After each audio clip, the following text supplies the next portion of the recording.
கர்த்தருடைய பரிசுத்த நாமத்திற்கு மகிமை உண்டாகட்டும். இந்த காலை வேளையிலும் தெய்வ பிள்ளைகளாயிருக்கிற நாம் ஒன்றிணைந்து தேவனை ஆராதிக்க, மகிமைப்படுத்த, அவருடைய பிரசன்னத்தினாலே நிறைந்து கலிகூற தேவன் நமக்கு நல்ல கிருபை பாராட்டினார். இந்த காலை வேளையிலும் கர்த்தர் நம்மோடு கூட பேசுவதற்கு நம்முடைய இருதயங்களை, நம்முடைய செவிகளை இந்த காலை வேளையிலே நாம் திறந்து கொடுப்போம். ஆண்டவர் பேசுவாராக. வாசிக்கலாம். ரோமரின் புஸ்தகம் 8வது அதிகாரம் 32வது வசனம். ரோமர் 8வது அதிகாரம் 32வது வசனம். தம்முடைய சொந்த குமாரன் என்றும் பாராமல், தம்முடைய சொந்த குமாரன் என்றும் பாராமல் நம் எல்லாருக்காகவும் அவரை ஒப்பு கொடுத்தவர், அவரோட கூட மற்ற எல்லாவற்றையும் நமக்கு அருளாதிருப்பது எப்படி? பக்கத்தில் பார்த்து சொல்லுங்க. நம்முடைய எல்லா கேள்விகளுக்கும் பதிலை கண்டு கொள்ள உதவி செய்கிற ஒரு கர்த்தர் தான் நம்முடைய கர்த்தர். அல்லேலூயா. நான் போன வாரம் சொன்னது போல, எத்தனை கேள்வியோடு நீங்கள் வந்திருந்தீங்கனாலும், எந்தெந்த திசை இருக்கோ அந்த திசையிலெல்லாம் இருந்து எத்தனை கேள்விகள் வந்தாலும் அத்தனை கேள்விக்கும் பதிலை கண்டு கொள்ள செய்கிறவர் தான் நம்முடைய தேவன். போன வாரம் சொன்ன இந்த வசனத்திலேயே தான் ஆண்டவர் கேள்வியோடு தான் அந்த வசனம் முடியுது. அந்த வசனத்தில் தான் ஆண்டவர் பதிலையும் வச்சிருக்கிறார். ஆமென். நாம் பதிலை பார்க்காம கேள்வியே நிறைய நேரத்தில் பார்த்துக்கிட்டு இருக்கோம். கேள்வி தான் நிறைய பேருக்கு வாழ்க்கையாகவே இருக்குது. பதிலை கண்டுபிடிக்க மனம் என்ன பண்ணுறதில்ல, போகிறதில்ல. கேள்வியே கேட்டுட்டு அங்கேயே நின்றுறோம். கர்த்தருடைய பிள்ளைக்கு தான் சொல்கிறேன்.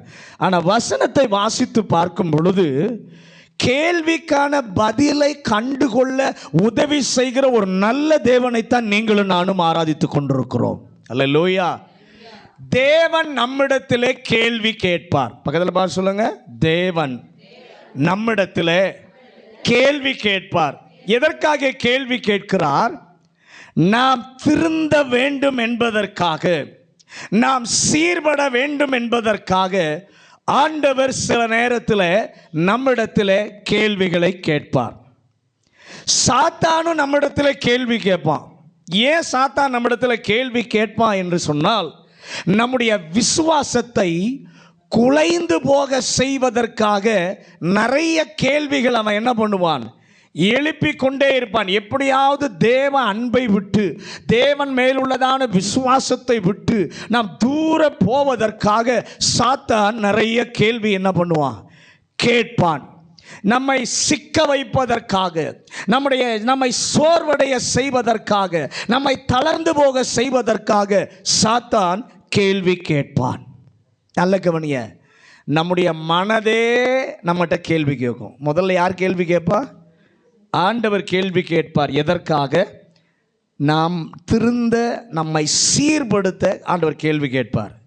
ரெண்டாவது, சாத்தான் கேள்வி கேட்பான். நம்முடைய விசுவாசத்தை குலைக்க, நாம் சோர்ந்து போக, நாம் தளர்ந்து போக, தேவனிடமிருந்து நம்மை தூர பிரிப்பதற்காக சாத்தான் கேள்வி கேட்பான். மூன்றாவது, நம்முடைய மனதே கேள்வி கேட்கும். என்ன கேள்வி கேட்கும்? இவ்வளவு உறுதியாக இந்த இயேசுவை பின்பற்றுகிறாயே, இவ்வளவு உறுதியாக ஜெபம் பண்ணுறையே, இவ்வளவு உறுதியாக வார வாரம் அவர் சமூகத்துக்கு போகிறையே, ஆனால் உன்னுடைய விஷயத்தில் ஏன் ஆண்டவர் தாமதப்படுத்துகிறார்? உன்னுடைய விஷயத்தில் ஏன் ஆண்டவர் செவி கொடுக்காதது போல உன்னுடைய வாழ்க்கையில் இருக்கிறதே, ஆண்டவர் உனக்கு பதில் தரலையே என்று சொல்லி நம்முடைய மனதே என்ன பண்ணும்? பல்வேறு கேள்விகளை எழுப்பும். ஆனால் ஒரு நல்ல செய்தி, அத்தனை கேள்விக்கும் இயேசு பதில் கொடுக்க உதவி செய்கிறவராய் இங்கேயும் இருக்கிறார், நம்ம கூட எப்பவும் இருக்கிறார். ஆமென். விசுவாசி கை உயர்த்தி ஆண்டவருக்கு நன்றி சொல்லுங்க. இந்த வசனத்தை இந்த நாளிலே தொடர்ந்து நாம் கவனிக்க ஆண்டவர் நமக்கு கிருபை தருவாராக. இந்த ரோமர் 8 ஆண்டவர் தம்முடைய பிள்ளைகளுக்கு கொடுத்திருக்கிற பல மேன்மையான காரியங்களை அப்போஸ்தலனாகிய பவுல் சொல்லுகிறதை நம்மாலே பார்க்க முடியும். அல்லேலூயா.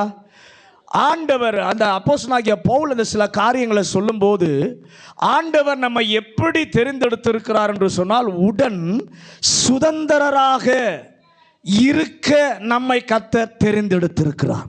அப்பா பிதாவே என்று கூப்பிட பண்ணுகிற புத்திர சுவிகார ஆவியை நமக்கு என்ன பண்ணி இருக்கிறார்?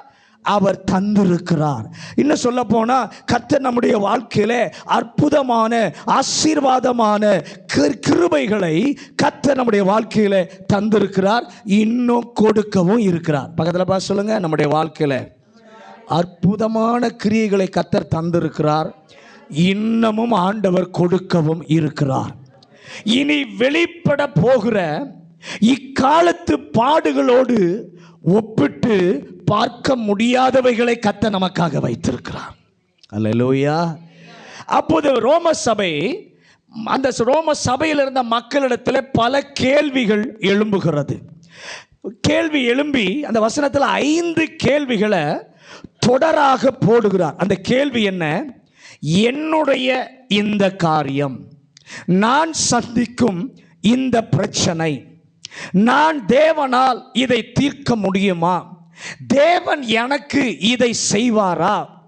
இன்னொரு கேள்வியும் அவர்களுக்கு வந்தது, அவரால் முடியுமா என்று சொல்லி சிலர் கேட்டார்கள்.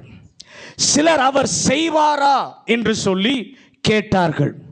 இன்னும் சிலர் ஒரு படி கடந்து எனக்கு அதை அவர் செய்வாரா? இந்த 3வது கேள்வி, இந்த 3 கேள்விகளையும் அப்போஸ்தலனாகிய பவுல் மனதிலே கொண்டு கர்த்தருடைய ஆவியானவர் ஏவி பதில் சொல்ல வைக்கிறார். ஆமென் சொல்லுங்களேன்.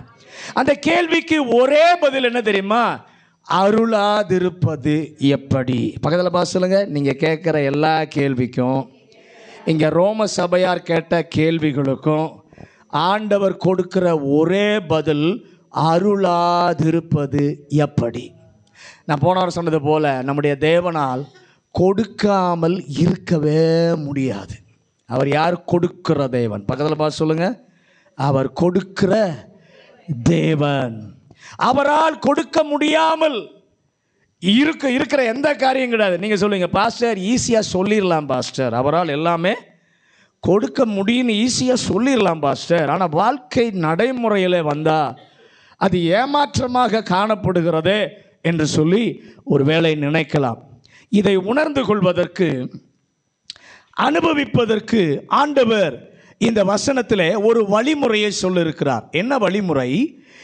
இவ்வளவு பெரிய காரியத்தை கர்த்தர் செய்வாரா என்றால், இப்பொழுது செய்வாரா என்றால், கர்த்தருடைய வார்த்தை சொல்லுகிறது, அந்த வார்த்தையை தீர்மானிப்பதற்கு முன்பு கர்த்தர் நமக்கு கொடுக்கிற விதத்தை நீங்களும் நானும் புரிந்து கொள்ள வேண்டும். அல்லேலூயா.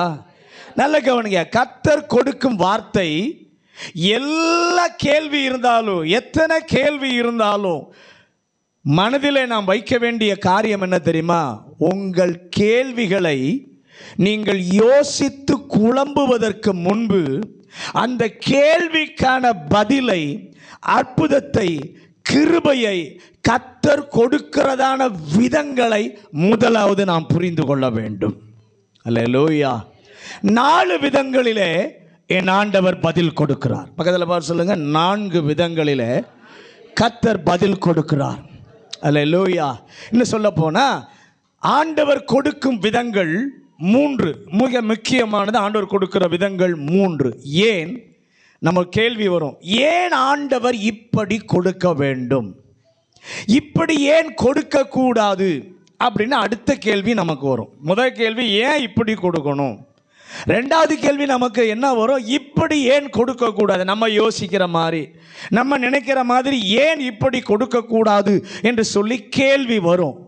ஏன் அந்த முறையில், ஏன் அந்த முறையிலே ஆண்டவர் கொடுக்கிறார்? அவருடைய சுவாபம் என்ன? அவருடைய சுவாபம் என்ன? ஏன் அந்த முறையிலே ஆண்டவர் பதில் கொடுக்கிறார்?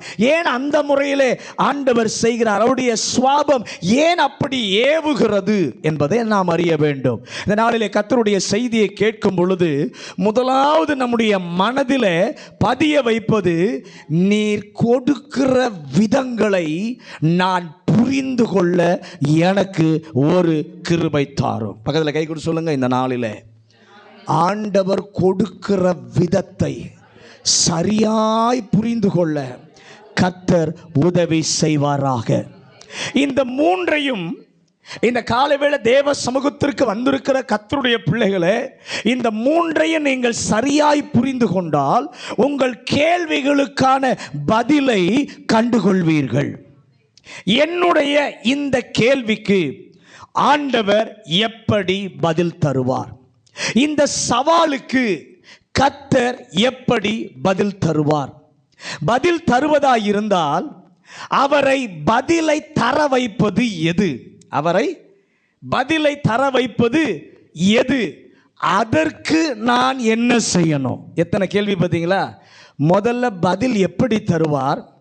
இந்த சவாலுக்கு எப்படி பதில் தருவார்?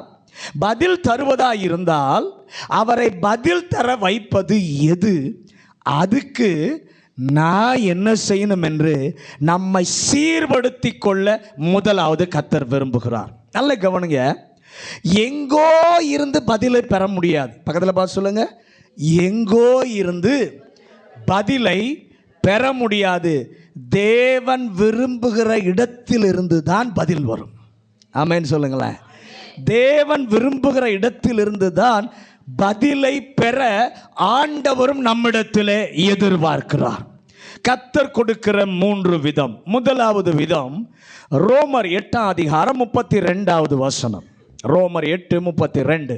தம்முடைய சொந்த குமாரன் என்றும் பாராமல், தம்முடைய சொந்த குமாரன் என்றும் பாராமல், நம் எல்லாருக்காகவும் அவரை ஒப்பு கொடுத்தவர், அவரோட கூட மற்ற எல்லாவற்றையும் நமக்கு அருளாதிருப்பது முதலாவது ஒப்பு கொடுத்தார். ஆண்டவர் கொடுக்கிற விதத்தில் முதலாவது விதம் என்ன? ஒப்பு கொடுத்தார்.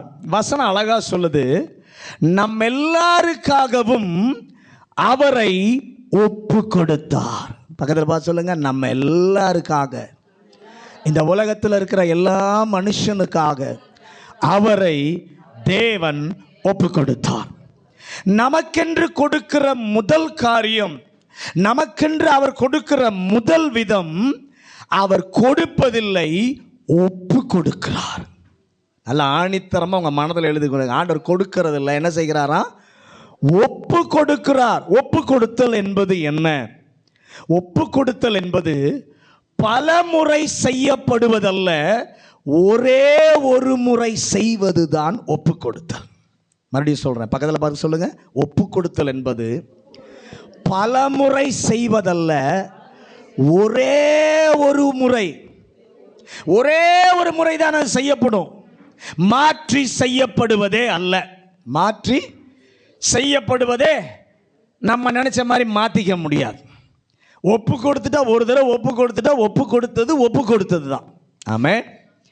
திருத்தி செய்ய முடியாது, திருத்தி செய்யப்படுவதும் அல்ல, ஒரே ஒரு முறை. இந்த செயலை, இந்த சொல்லை பழைய ஏற்பாட்டிலே பார்க்க முடியும். ஆதியாகமம் 22:12 வாசிங்க. ஆதியாகமம் 22:12. அப்பொழுது அவர் பிள்ளையாண்டான் மேல் உன் கையை போடாதே, அவனுக்கு ஒன்றும் செய்யாதே, நீ அவனை உன் புத்திரன் என்றும் உன் ஏக சுதன் என்றும் பாராமல் எனக்காக ஒப்பு கொடுத்தபடியினால் நீ தேவனுக்கு பயப்படுகிறவன் என்று இப்பொழுது அறிந்திருக்கிறேன். ஈசாக்கை பலியிடும் போது கர்த்தர் இந்த வேத பகுதியில் எழுதுகிறார், நீ அவனை உன் சொந்த குமாரன் என்று ரோமர் 8ஆம் அதிகாரத்தில் சொந்த குமாரனை நம்ம எல்லாருக்காக ஒப்பு கொடுத்தவர். இங்கே ஆதியாகமம் புஸ்தகத்தில் நீ உன் சொந்த குமாரன் என்றும் பாராமல் எனக்காக கொடுத்தாய் அல்ல, ஒப்பு கொடுத்தாய். அல்லேலூயா, அல்லேலூயா. ஒரே ஒரு முறை ஆண்டவர் நமக்காக கொடுத்த முதல் காரியம் ஒப்பு கொடுத்தார். யாரை ஒப்பு கொடுத்தார்? எதை ஒப்பு கொடுத்தார்? சொந்த குமாரன் என்று சொல்லி பாராமல் அவரை நமக்காக ஒப்பு கொடுத்தார். ஏன் ஒப்பு கொடுத்தார்? ரோமர் 4ஆம் அதிகாரம் 25வது வசனம். ரோமர் 4ஆம் அதிகாரம் 25வது வசனம். அவர் நம்முடைய பாவங்களுக்காக ஒப்பு கொடுக்கப்பட்டும் நாம் நீதிமான்கள் ஆக்கப்படுவதற்காக எழுப்பப்பட்டும் இருக்கிறார். ஏன் ஒப்பு கொடுத்தார்? பாவ மன்னிப்பை இந்த மனு குலத்திற்கு, ஆண்டவரை ஆராதிக்கிறோமே, இன்றைக்கு நமக்கு ஆண்டவர் பாவ மன்னிப்பை பெற்று தருவதற்காக தேவன் அவரை ஒப்பு கொடுத்தார். ஆமென். அவர் ஒப்பு கொடுத்ததுனால தான் இன்றைக்கு வந்து இங்கே உட்கார்ந்து இருக்கிறோம். நமக்கு ரட்சிப்பு கிடைத்திருக்கிறது. பாவ மன்னிப்பு கிடைத்ததுனால தான், அவரை ஒப்பு கொடுத்தபடியினால தான் இந்த சுவிகாரத்தை நாம் பெற்றிருக்கிறோம். அல்லேலூயா. அந்த பகுதியில் சொல்லுகிறது, நம்மை நீதிமான்கள் ஆக்குவதற்கு தேவனுக்கு வேற வழியே இல்லை. ஏனென்றால் ஒரு காலத்தில் நீங்களும் நானும் பாவத்தை தண்ணீரை போல பருகி கொண்டிருந்தோம், பாவத்திலே உழன்று கொண்டிருந்தோம், சேற்றிலே புரண்டு கொண்டிருந்தோம். நம்மை ரட்சிப்பதற்கு, இன்றைக்கும் பாவத்தில் அடிமையா இருக்கிற மக்களை ரட்சிப்பதற்காக தேவன் தம்முடைய சொந்த குமாரனையே ஒப்பு கொடுத்தார். அல்லேலூயா. அவருக்கு நம்மை நீதிமான்களாக்க அவருக்கு வேறு வழி இல்லை. நம்மை நீதிமான்களாக்க இயேசுவை தேவன் ஒப்பு கொடுத்தார். அல்லேலூயா. ஒப்பு கொடுத்தல் என்றால் கொடுக்கலாமா கொடுக்க கூடாதா என்று சொல்லி அவர் தயக்கமே படலை. தயக்கமே இல்லாமல் தம்முடைய சொந்த குமாரனை நமக்காக ஒப்பு கொடுத்தார். அல்லேலூயா. அதை விட இன்னும் கொஞ்சம் கடந்து நான் சொல்லுகிறேன், எந்த ஒரு மனிதனும் ஆண்டவரே உம்முடைய குமாரனை எனக்காக கொடுன்னு யாரும் கேட்கவே இல்லை. யாரும் நீங்கள் கேட்டீங்களா? யாராவது உம்முடைய சொந்த குமாரனை எனக்காக தாருன்னு யாராவது கேட்டீங்களா? கேட்கவே இல்லை. கேட்பதற்கு முன்பாகவே அவரை என் ஆண்டவர் ஒப்பு கொடுத்தார். அல்லேலூயா. யாரும் கேட்டதினாலே அல்லது கேட்டதினால அந்த அழுத்தத்தினாலே தேவன் இயேசுவை ஒப்பு கொடுக்கவில்லை. எந்த ஒரு மனிதனும் கெட்டு போக கூடாது என்று நினைத்தபடியினாலே ஆண்டவரே தயக்கமில்லாமல் சந்தேகமில்லாமல் தாமாக முன் வந்து தம்முடைய சொந்த குமாரனை ஒப்பு கொடுத்தார். அல்லேலூயா. சொந்த குமாரனை இந்த உலகத்திற்காக ஒரே ஒரு முறை அவர் ஒப்பு கொடுத்தார். அல்லேலூயா. கொடுப்பதற்கும் ஒப்பு கொடுப்பதற்கும் வித்தியாசம் இருக்கு. கொடுப்பதற்கும் ஒப்பு கொடுப்பதற்கும் வித்தியாசம் உண்டு. கொடுக்கும்போது எத்தனை பர்சன்டேஜ் கொடுக்கலான்னு தீர்மானிக்கலாம். கொடுக்கும்போது எத்தனை பர்சன்ட் கொடுக்கலாம் அப்படின்னு தீர்மானிக்கலாம். ஆனால் ஒப்பு கொடுக்கும்போது 100% ஒப்பு கொடுக்கணும். ஒப்பு கொடுக்கும்போது பக்கத்தில் கை கொடு சொல்லுங்க. கொடுக்கும்போது எத்தனை பர்சன்டேஜ்னு யோசித்து கொடுக்கலாம். ஆனால் ஒப்பு கொடுக்கும்போது 100% ஒப்பு கொடுக்கணும். 100% ஒப்பு கொடுப்பது தாங்க ஒப்பு கொடுத்தல். 100% நீங்கள் கொடுக்குறீங்கன்னா அதுதான் ஒப்பு கொடுத்தல். அல்லேலூயா. இயேசுவை நமக்காக ஆண்டவர் கொடுத்த போது அவரை 100% ஒப்பு கொடுத்தார். ஆமென். அதனால தான் அப்போஸ்தலனாகிய பவுல் எழுதும்போது சொல்லுகிறார், ஆண்டவரால் கழுவப்பட்ட ஒரு சபையை ஒரு மணவாட்டியாக வைத்து சொல்லுகிறார், உங்களை கற்புள்ள கன்னிகையாக கிறிஸ்து என்னும் ஒரே புருஷனுக்கு ஒப்பு கொடுக்கிறேன் என்று சொல்லுகிறார். ஹல்லேலூயா, ஹல்லேலூயா, ஹல்லேலூயா. அது வாழ்க்கை முழுவதற்கும் உரியது. பதில பாசுங்க, வாழ்க்கை முழுவதற்கும் உரியது, 100% உரியது. கொடுத்ததை திரும்ப எடுக்க கூடாது. கொடுத்ததை திரும்ப எடுக்கக்கூடாது. கொடுத்ததை வாங்கி விடலாம், கொடுத்ததை வாங்கி விடலாம், ஆனால் ஒப்பு கொடுத்ததை எடுக்கவே கூடாது. ஒப்பு கொடுத்ததை எடுக்கவே கூடாது. ஆண்டவர் நமக்கு முதலாவது செய்வது, நம்முடைய வாழ்க்கை ஒரு நாளிலே இருளிலே இருந்துச்சு, அந்தகாரத்தில் இருந்தது. அந்த இருளிலே இருந்து மீட்பதற்காக, தேவ மைந்தர்களாக நம்மை மாற்றுவதற்கு இயேசுவை முழுமையாக ஒப்பு கொடுத்தார். எப்படி ஒப்பு கொடுத்தார்? 100%. ஏன் 100% ஒப்பு கொடுக்கிறார் என்று சொல்லி ஒரு கேள்வி நமக்கு வந்தா, நல்ல கவனிங்க. தம்முடைய குமாரனை முழு உலகிற்கும் ஏன் 100% ஒப்பு கொடுக்க வைத்தது எதுனா, அவருடைய அன்பு. வேதவசனம் சொல்லுகிறது, இவ்வளவாய் உலகத்தில் அன்பு கூர்ந்தார். அல்லேலூயா. நம்ம மேல வச்ச அன்பினால 100% ஒப்பு கொடுக்க அவர் ஆயத்தமாய் இறங்கிட்டார். அல்லேலூயா. கர்த்தருடைய பிள்ளையே, கேள்விகளை நீங்கள் அறிவதற்கு முதலாவது புரிந்து கொள்ள வேண்டும்.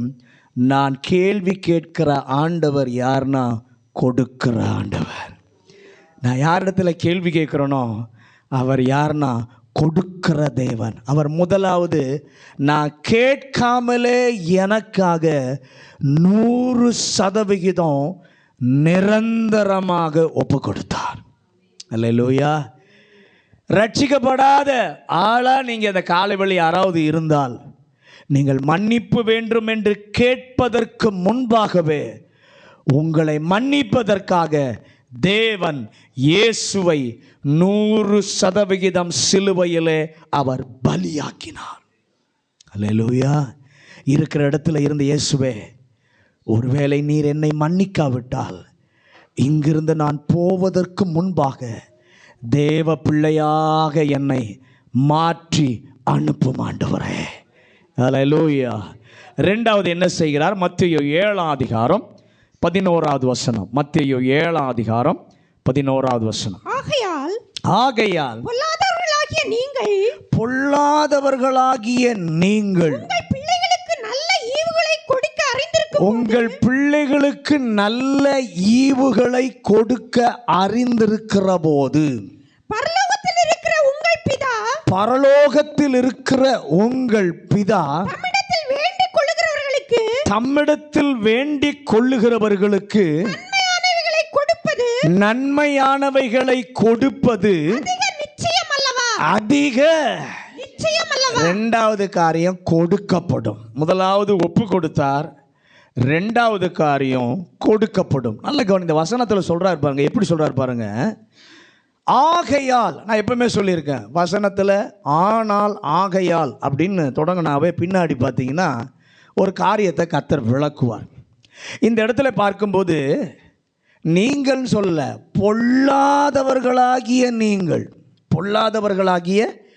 நீங்கள் உங்கள் பிள்ளைகளுக்கு நல்ல ஈவுகளை, ஆண்டு சொல்ற பாருங்க. பொல்லாதவனா இருக்கிற நீ, ஆனா உன் பிள்ளைக்கு எதை கொடுக்க விரும்புகிற?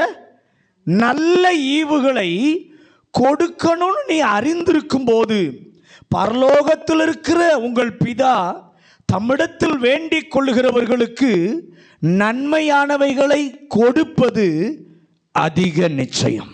அல்லேலூயா. இங்கே ஒரு கேள்வியோட தான் வசனம் முடியுது. கொடுப்பது அதிக நிச்சயம் அல்லவா?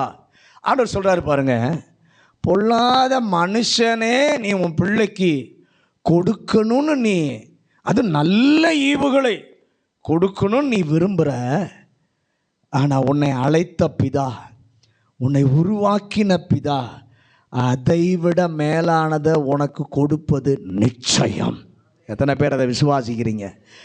வேதம் சொல்லுது, கேளுங்கள் அப்பொழுது அருளப்படும், இல்லை கேளுங்கள் அப்பொழுது கொடுக்கப்படும். ஆமென். கேளுங்கள் அருளப்படும் ஆண்டவர் சொல்லல, கேளுங்கள் கொடுக்கப்படும், தட்டுங்கள் திறக்கப்படும். உங்கள் பரமபிதா கொடுக்குவதற்கு உண்மையுள்ளவராய் இருக்கிறார். மனுஷன் கொடுக்கிறேன்னு சொன்னா கொடுக்க மாட்டான், ஏன்னா மனுஷன்ட்ட உண்மை இல்லை. ஆனா ஆண்டவர் கொடுக்கிறேன்னு சொல்லிட்டார்னா கண்டிப்பா கொடுப்பார். ஏனென்றால் அவர் சொல்லுக்கு, வார்த்தைக்கு அவர் உண்மை உள்ளவர். அல்லேலூயா. அவர் கொடுக்கிறார். ஆபிரகாமை பார்த்து ஆண்டவர் சொன்னார், ஆதியாகமம் 12ஆம் அதிகாரம் 7வது வசனம். ஆதியாகமம் 12வது அதிகாரம் 7வது வசனம். கர்த்தர் ஆபிரகாமுக்கு தரிசனமாகி உன் சந்ததிக்கு இந்த தேசத்தை கொடுப்பேன் என்றார். உன் சந்ததிக்கு இந்த தேசத்தை கொடுப்பேன் என்றார். அப்பொழுது அவன் தனக்கு தரிசனமான கர்த்தருக்கு அங்கே ஒரு பலிபீடத்தை கட்டினான். நல்ல கவனிங்க, அந்த தேசத்திற்கு வந்து அப்பதான் கால் மிதித்து இருக்கிறான். ஆண்டவர் சொல்றாரு, இந்த தேசத்தை உன் சுதந்திரத்திற்கு நான் கொடுப்பேன். ஆமென் சொல்லுங்களேன். நம்முடைய தேவனை போல நல்லவர் யாருமே இல்லை. ஆண்டவர் சொல்ற ஆபிரகாமுக்கு சொல்றாரு, உன் சந்ததிக்கு என்ன பண்ண, இந்த தேசத்தை கொடுப்பேன். ஒப்பு கொடுக்க வைப்பது அவர் நமக்கு காட்டின அன்பு. ஒப்பு கொடுக்க வைப்பது அவர் நம்மேல் வைத்த அன்பு. தாராளமாய் கொடுக்க வைப்பது ஆண்டவர் நம்மேல் காண்பிக்கிற கிருபை. ஆமென் சொல்லுங்களேன். ஹல்லேலூயா. கொடுக்க வைப்பது எது? கொடுக்க வைப்பது அவர் உண்மை உள்ளவராய் இருப்பதாலே கொடுக்க வைக்கிறது. ஹல்லேலூயா. இஸ்ரவேலுக்கு சொன்னார், காலையிலே மன்னா வரும், மாலையிலே காடை வரும் என்று சொன்னார். இரவில் மேக ஸ்தம்பத்தை ஆண்டவர் கொடுத்தார். அவர்கள் கேட்ட எல்லாவற்றையும் தேவன் கொடுத்தார். ஏன் தெரியுமா? அழைத்த தேவன் உண்மை உள்ளவர் என்பதினாலே கர்த்தர் கொடுத்தார். மரத்தை நாட்டினவருக்கு தண்ணீர் ஊற்றும் பொறுப்பும் அவருக்கு உண்டு. பக்கத்தில் பார்த்து சொல்லுங்க, மரத்தை நாட்டினவருக்கு தண்ணீரை ஊற்றுகிற பொறுப்பும் அவருக்கு உண்டு. நீர் கொடுப்பீர், ஏனெனில் நீர் உண்மை உள்ள தேவன். நான் உண்மையாய் இல்லாவிட்டாலும் நீர் உண்மை உள்ளவராய் இருப்பதினாலே கொடுக்கிறீர்.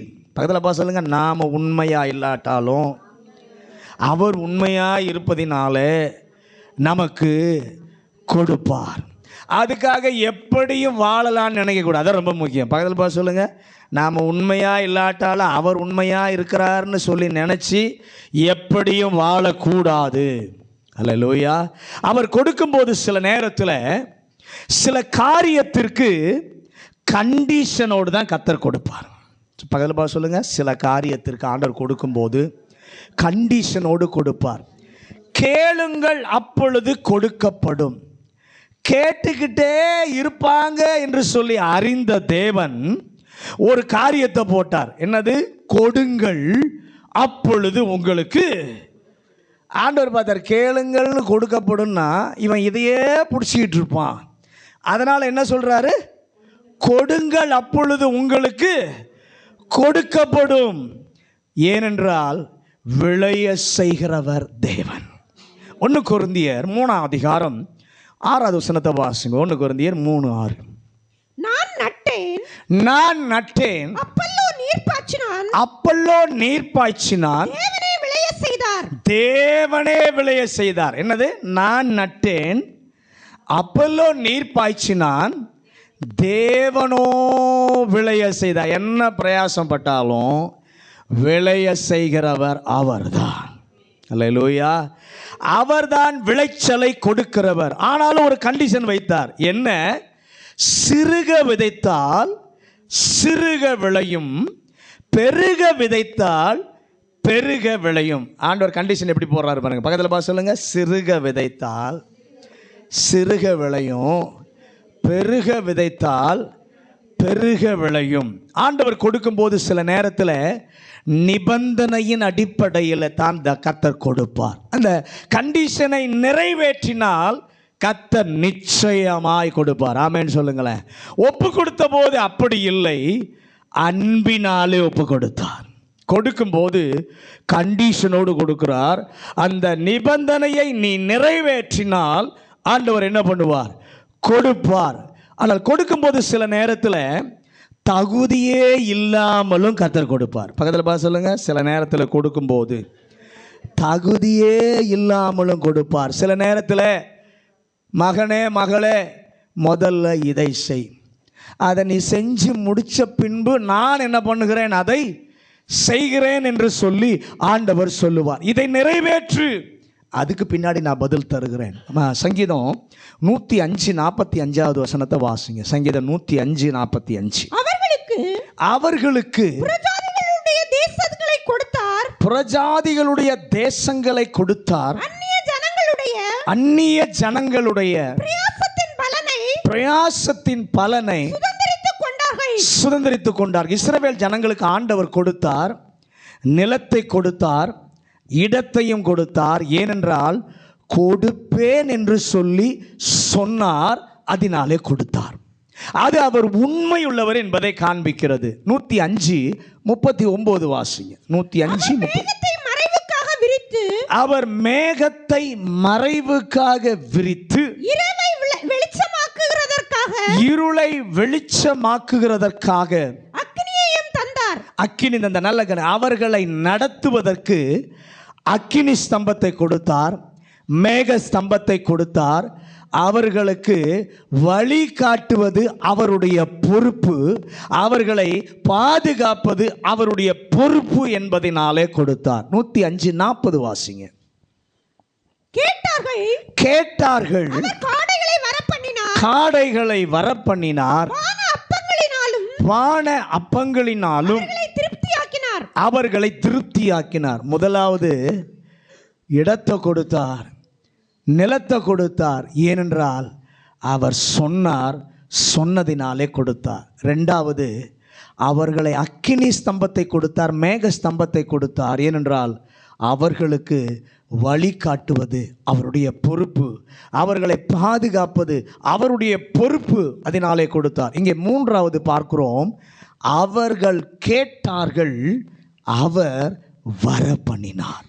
சில நேரத்தில் என் பிள்ளை என்னிடத்தில் கேட்கிறது பதில் குரல் கொடுக்க விரும்புவதினாலே கர்த்தர் கொடுக்கிறார். பக்கத்தில் பார்த்து சொல்லுங்க, நீங்கள் ஆண்டவரிடத்தில் கேட்கும்போது பதில் குரல் கொடுக்க அவர் விரும்புவதினாலே ஆண்டவர் கொடுக்கிறார். நீர் கொடுப்பீராக. இந்த நாளில் ஆண்டவர், எனக்கு ஒரு பதில் தேவை, எனக்கு ஒரு தீர்வு தேவை, எனக்கு ஒரு விடுதலை தேவை, கர்த்தர் அதை கொடுப்பீராக. எத்தனை பேர் விசுவாசிக்கிறீங்க? ஒப்பு கொடுத்தவர், சொந்த குமாரனை ஒப்பு கொடுத்தவர் மற்ற எல்லாவற்றையும் நமக்கு தருவார். இரண்டாவது கொடுக்கப்படும். கேளுங்கள் கொடுக்கப்படும், அளிக்கப்படும் சொல்லலை, கொடுக்கப்படும். உங்களுக்கு கொடுக்கிற ஒரு கர்த்தர் இருக்கு. இந்த பார்த்த சங்கீதத்தில் பார்த்தோம், 3 காரியத்தை சொல்கிறாரு. நான் சொன்னதுனால அவர்களுக்கு நான் கொடுக்குறேன். ரெண்டாவது, அவர்களை வழி நடத்துவது என்னுடைய பொறுப்பு, அவர்களை பாதுகாப்பது என்னுடைய பொறுப்பு, அதை நிறைவேற்றுவதற்காக நான் கொடுக்கிறேன். மூன்றாவது, என்னுடைய பிள்ளை என்னை நோக்கி பார்த்து கேட்கிறது, என் பிள்ளைக்கு பதில் குரல் கொடுப்பதற்காக நான் கேட்டதை கொடுக்கிறேன். அடுத்த காரியத்தை தொட்ட ரொம்ப பெருசு, டைம் ஆயிடுச்சு. மாலை ஆராதனையில் அதை குறித்து நான் பேசுகிறேன். மூன்றாவது காரியம் ரொம்ப முக்கியமான ஒரு காரியம், பெரிய ஒரு இது. அதனால் மாலை ஆராதனைக்கு வாருங்கள், கர்த்தர் நம்மோடு கூட பேசட்டும், அவருக்கு நாம் இடம் கொடுப்போம். எல்லாரும் அப்படியே முழங்காற்படியிடுவோம். முழங்காற்படியிட்டு, கர்த்தர் நல்லவர், நமக்காக சொந்த குமாரன் என்றும் பாராமல் அவரையே ஒப்பு கொடுத்தவர், மற்ற எல்லாவற்றையும் நமக்கு அருளாதிருப்பது எப்படி? அவர் கொடுக்கிற தேவன். முதலாவது தேவன் செய்தது எப்படி கொடுக்கிறார்? அவர் கொடுக்கிற விதங்களிலே ஒன்று ஒப்பு கொடுத்தார். ஏன் தெரியுமா? அன்பு கூர்ந்தபடியினாலே, நம்மேல அன்பு கூர்ந்தபடியினால் இவ்வளவா உலகத்தில் அவர் அன்பு கூர்ந்தார். இந்த மனுக்குலத்தை மீட்க, பாவிகளை ரட்சிக்க ஆண்டவருக்கு வேற வழியே தெரியல. தம்முடைய சொந்த குமாரனையே இந்த ஜனத்தை மீட்பதற்காக 100% ஒப்பு கொடுத்தார். இன்னொன்னே உணர்ந்து கொள்ளணும், 100% நாமும் திருப்பி கொடுப்பதற்காகத்தான் சொந்த குமாரனை அவருக்காக அவர் 100% ஒப்பு கொடுத்தார். இன்றைக்கு ஆண்டவர் முதலாவது நம்மிடத்தில் எதிர்பார்க்கிற காரியம், என் சொந்த குமாரனை நான் 100% ஒப்பு கொடுத்தது போல, ரட்சிக்கப்பட்ட கர்த்தருடைய பிள்ளையே, நீயும் உன்னுடைய வாழ்க்கையை எனக்காக 100% கொடுக்க வேண்டும். 100% ஒரு அர்ப்பணிப்பு உனக்குள்ளே இருக்க வேண்டும் என்று சொல்லி கர்த்தர் விரும்புகிறார். ரெண்டாவது, ஆண்டவர் கொடுக்கிற விதம் கொடுக்கப்படும். இஸ்ரவேல் ஜனத்துக்கு சொல்றாரு, இங்கே கால் வைக்கிறான். ஆதியாகம புஸ்தகத்தில் கால் வைத்தோன்னு ஆண்டவர் சொல்றாரு, இந்த தேசத்தை உன் சுதந்திரத்திற்கு நான் கொடுப்பேன். ஒப்பு கொடுக்க வைப்பது, அவர் நம்மேல வைத்த காட்டின அன்பு. தாராளமாய் நமக்கு கொடுக்க வைப்பது, அவர் நம்மேல் காண்பிக்கிற கிருபை. கொடுக்க வைப்பது எது? அவர் உண்மையுள்ளவராய் இருப்பதினாலே அது கொடுக்க வைக்கிறது. அது கொடுக்க வைக்கிறது. 1 கொரிந்தியர்ல பார்த்தோம், விதைக்கிறது ஒரு ஆள், நீர் பாய்ச்சுகிறது ஒரு ஆள், ஆனால் விளைய செய்கிறவர் கர்த்தர். சில நேரத்தில் ஆண்டவர் கொடுக்கும்போது கண்டிஷனை, நிபந்தனையை வைப்பார். அந்த நிபந்தனையை நீ நிறைவேற்றுவாயானால் நான் உனக்கு செய்வேன்னு சொல்லுவார். 105ஆம் சங்கீதத்தில் சொல்கிறாரு, அவங்களுக்கு நிலத்தை இடத்தை நான் கொடுத்தேன். ஏன் தெரியுமா? நான் சொன்னதுனால, நான் உண்மையுள்ளவராக இருக்கிறதுனால அதை கொடுக்குறாரு. ரெண்டாவது, அவங்கள வழிகாட்டணும், பாதை காட்டணும். அது என்னுடைய பொறுப்பு. அந்த பாதையில் அவங்கள நான் பாதுகாக்கணும், அது என்னுடைய பொறுப்பு. அதனாலே கர்த்தர் கொடுக்கிறார். மூன்றாவது, அவர்கள் கேட்டார்கள். என்னுடைய பிள்ளை என்னை நோக்கி கேட்கிறது, என்னை பார்த்து விண்ணப்பிக்கிறது. நான் அதற்கு என் பிள்ளைக்கு பதில் கொடுக்க விரும்புவதினாலே அவர் கொடுக்கிறார். இந்த காலை வேளையில் எங்களுக்கு கொடுப்பீராக. எங்களுக்கு ஒரு பதில் தேவை ஆண்டவரே, ஒரு தீர்வு தேவை, ஒரு விடுதலை தேவை. அதை எதிர்பார்த்து தான் நம்முடைய சமூகத்துக்கு வந்திருக்கிறோம். எங்களை கொடுத்து அனுப்புவீராக. சொந்த குமாரனை நீர் ஒப்பு கொடுத்தது போல நானும் என்னை உம்முடைய காரியத்திற்கு 100% நான் ஒப்பு கொடுக்கிறேன் ஆண்டவரே. எனக்கும் கொடுத்து அனுப்புவீராக, எனக்கு கொடுத்து அனுப்புவீராக. நீர் உண்மையுள்ளவர். சொன்ன சொல்லுக்கு, எனக்கு கொடுத்த வார்த்தைக்கு நீர் உண்மையுள்ளவர். கொடுத்து அனுப்புவீராக, கொடுத்து அனுப்புவீராக. தீர்வை தந்து அனுப்புவீராக, பதிலை தந்து அனுப்புவீராக, விடுதலை தந்து அனுப்புவீராக. நன்றி டாடி. பரலோக பிதாவே, இந்த நல்ல காலை வேளைக்காக நன்றி சொல்கிறோம். இந்த காலை வேளையிலும் தேவன் எங்களோடு கூட பேசி நம்முடைய நல்ல வார்த்தைக்காக ஸ்தோத்திரம். ஆண்டவரே, நீர் கொடுக்கிற தேவன்.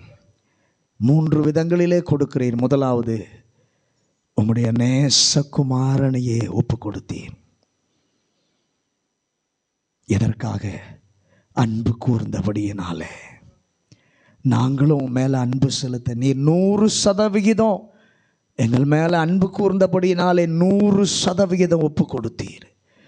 நாங்களும் 100% எங்கள் வாழ்க்கையை, எங்கள் மனதை உமக்கு ஒப்பு கொடுக்க கர்த்தர் உதவி செய்யும் ஆண்டவரே. ரெண்டாவது, கொடுக்கிற தேவன். உண்மையுள்ளவராய் இருப்பதினாலே கொடுக்கிறீர் ஆண்டவரே. ஸ்தோத்திரம். சொன்ன வார்த்தைக்கு நீர் உண்மையுள்ளவராக இருக்கிறதுனாலே கொடுக்கிறீர். நீர் கொடுக்கிற நிபந்தனையை நாங்கள் நிறைவேற்றும் போது கர்த்தர் கொடுக்கிறீர் ஆண்டவரே. எங்களுக்கு பாதை காட்டுவது உம்முடைய பொறுப்பு. எங்கள் பாதையில் எங்களை பாதுகாப்பது உம்முடைய பொறுப்பாக இருக்கிறபடினாலே தருகிறீர்.